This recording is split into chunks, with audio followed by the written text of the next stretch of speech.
Сәлеметсіздер ме, құрметті көрермендер? Сіздермен бірге мен бүгін Даурова Шахида табиғатты аяла атты табиғатты қорғау экологиялық мәдениетті және формуланы өз жобамызды ұсынғым келеді.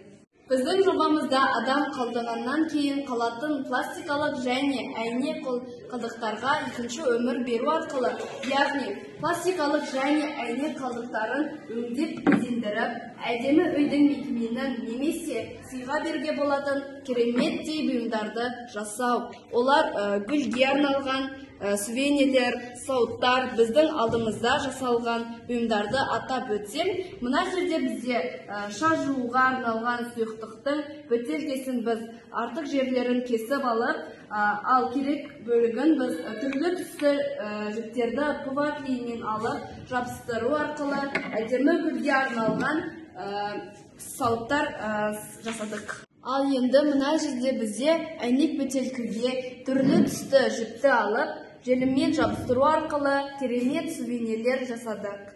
Ал мына жерде газет парақтарынан жасалған керемет гүл салатын сауыттар жасалған. Біз білеміз, қазіргі кезде адамдар көп деген қалдықтарды тастайды қоқысқа. Оның көп бөлігі өңделмейді, тек полигондарда өртеледі. Пластик ыдыстар жерде ыдырау мерзімі 200 жылдан асады. Сол себептен біз адамзат пластик және әйнек тағы басқа қалдықтарды қолға алып, өңдеп әр түрлі әдістемелерді жасауға қолға алдық.